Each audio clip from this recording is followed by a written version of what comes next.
एक बार किसी बात पर अकबर बीरबल से नाराज हो गए और उन्होंने बीरबल को राज्य छोड़कर कहीं दूर चले जाने का आदेश दे दिया। बीरबल ने अकबर के आदेश का पालन किया और राज्य छोड़कर चले गए। कुछ समय बीतने के बाद अकबर को बीरबल की याद आने लगी। कई महत्वपूर्ण मुद्दों पर बीरबल का मशवरा अकबर को निर्णय लेने में मदद करता था, इसलिए बीरबल के बिना निर्णय लेने में अकबर को असुविधा होने लगी। आखिरकार उन्होंने अपने सैनिकों को बीरबल को ढूंढने के लिए भेजा। सैनिकों के कई गांव में बीरबल को ढूंढने का प्रयास किया, लेकिन बीरबल नहीं मिले। कई जगहों पर पूछताछ करने के बाद भी बीरबल का पता ठिकाना नहीं मिल सका और अकबर के पास सैनिक बैरंग लौट आए। अकबर किसी भी सूरत में बीरबल को वापस लाना चाहते थे, इसके लिए उन्होंने एक युक्ति सोची। सैनिकों के माध्यम से उन्होंने अपने राज्य के सभी गांवों के मुखियाओं को संदेश भिजवाया। संदेश इस प्रकार था, 1 माह के भीतर एक घड़ी बुद्धि भरकर उस घड़े के साथ दरबार में उपस्थित हो। ऐसा न कर पाने की स्थिति में बुद्धि की जगह घड़े में हीरे जवाहरात भरकर देना होगा। अकबर का ये संदेश सैनिकों द्वारा गांव-गांव में प्रसारित किया गया।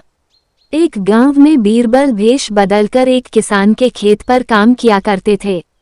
जब उस गांव ने मुखिया को अकबर का ये संदेश मिला तो वो चिंतित हो उठा। उसने गांव के लोगों की सभा बुलाई। बीरबल भी उस सभा में उपस्थित हुआ। गांव के मुखिया ने अकबर का संदेश गांव वालों को दिया तो सभी सोच में पड़ गए। तब बीरबल ने मुखिया से आग्रह किया, महाशय, आप मुझे एक घड़ा दे दें, मैं उसे इन महीने के अंत तक उसे बुद्धि से भर दूंगा। मुखिया के पास और कोई चारा नहीं था, उसने एक घड़ा बीरबल को दे दिया। बीरबल वह घड़ा लेकर किसान के उस खेत पर चला गया जहां वह काम किया करता था। वहां उसने कद्दू उगाए थे, उनमें से ही एक छोटे से कद्दू को उठाकर उसने घड़े में डाल दिया। कद्दू अब भी अपनी बेल से लगा हुआ था। बीरबल उस कद्दू को नियमित रूप से खाद पानी देने लगा और उसकी अच्छी तरह से देखभाल करने लगा, जिससे धीरे धीरे कद्दू बढ़ने लगा। कुछ दिनों बाद कद्दू का आकार इतना बड़ा हो गया कि उसे घड़े से बाहर निकाल पाना असंभव था। कुछ और दिन बीतने के बाद जब कद्दू का आकार घड़े के आकार जितना बड़ा हो गया, तब बीरबल ने उसे उसकी बेल से काटकर अलग किया। घड़े का मुंह कपड़े से ढकने के बाद वह गांव के मुखिया के पास पहुंचा और वह घड़ा उसे देते हुए बोला, ये घड़ा बादशाह अकबर को दे देना और उनसे कहना कि इसमें बुद्धि भरी हुई है। उसे बिना काटे और इस घड़े को बिना फोड़े उसे निकाल लीजिए।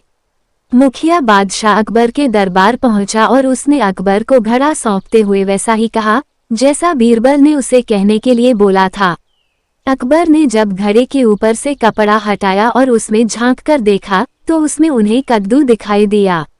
वे समझ गए कि इतनी दूर की सोच सिर्फ बीरबल की ही हो सकती है। पूछने पर मुखिया ने बताया कि यह उसके गांव के एक किसान के खेत में काम करने वाले व्यक्ति ने किया है। अकबर जान चुके थे कि वो व्यक्ति और कोई नहीं बल्कि बीरबल है। वे तुरंत मुखिया के गांव गए। वहां किसान के घर जाकर बीरबल से मिले और उससे माफी मांगकर वापस दरबार में ले आए। सीख, हर समस्या का कोई ना कोई हल अवश्य होता है।